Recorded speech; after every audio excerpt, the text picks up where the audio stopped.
Buenos días, mi nombre es Carlos Eduardo Marcano Herrería. Soy estudiante de la Facultad de Ciencias Jurídicas y Políticas de la Ilustre Universidad de los Andes. A continuación les expondré el tema número 39 de la cátedra Obligaciones y Contratos. Dicho tema contempla el concepto de los contratos y los elementos del mismo. Iniciaremos el tema con la conceptualización de los contratos.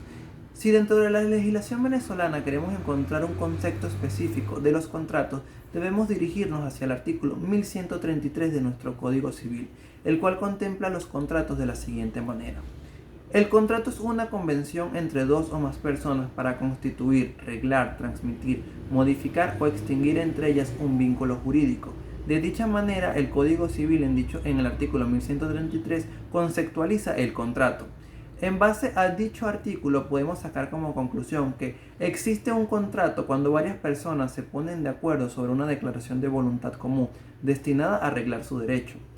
Hay algo muy importante que tenemos que tomar a consideración acerca de los contratos, y es que los mismos se perfeccionan con el consentimiento de las partes y se rigen por el principio de autonomía de voluntad, según lo tipificado en el artículo 1258 del Código Civil venezolano.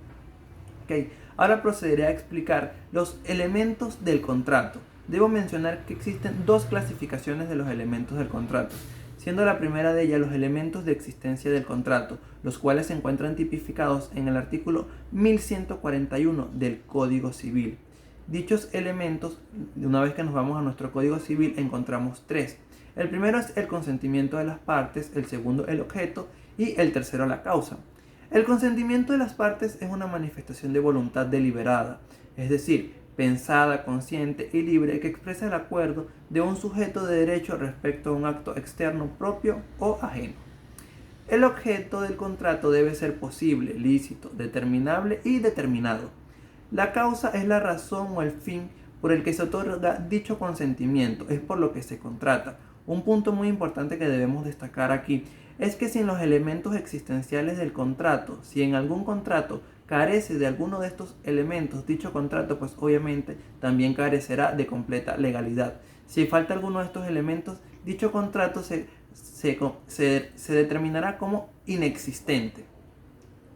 Dentro de la segunda clasificación de los elementos del contrato podemos encontrar los elementos de validez que se encuentran tipificados en el artículo 1142 del Código Civil venezolano.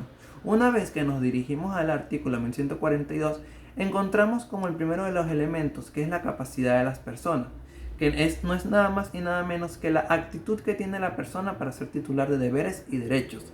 El segundo de los elementos menciona la ausencia de vicios del consentimiento, y estos son, pues tres podemos mencionar: el error, la violencia, el dolo. El error, que es el primero de ellos, no es nada más ni nada menos que es una falsa apreciación de la realidad, donde las personas ven lo falso como verdadero y lo verdadero como falso. La violencia es una coacción, ya sea física o de tipo moral o psicológico, en el cual se obliga a una persona a contraer y celebrar un contrato, pues obviamente bajo chantaje y contrayéndole algún tipo de perjuicio. El dolo es el engaño que influye sobre la voluntad de otro para la celebración de los contratos, y también es la infracción maliciosa en el cumplimiento de las obligaciones contraídas. Como último punto que puedo tomar a consideración son los sujetos del contrato. Les puedo hablar de manera general y puedo decirles que son dos: el sujeto activo y el sujeto pasivo, siendo el sujeto activo el acreedor y el sujeto pasivo el deudor. El acreedor es la persona que podrá exigir la satisfacción de las deudas del contrato de forma forzosa ante el deudor. Y el sujeto pasivo, pues obviamente que es el deudor, es aquel que tendrá la obligación de contraer el contrato, o en caso que no lo cumpla, pues deberá dar la correspondiente indemnización por daños y perjuicios, ya que él mismo incumplió el contrato. Existen ciertas reglas que le pueden dar al deudor la facultad de eximirse de la obligación del cumplimiento del contrato y por ende el pago de daños y perjuicios, pero eso es algo que se toma a consideración en otros temas que se los podría explicar más adelante. Por cuestiones de tiempo se me hace imposible explicarles más acerca de este tema número 39 de la materia obligaciones. Los invito a que averigüen más acerca del tema y les agradezco por su atención y espero que les haya gustado mi información. Muchas gracias.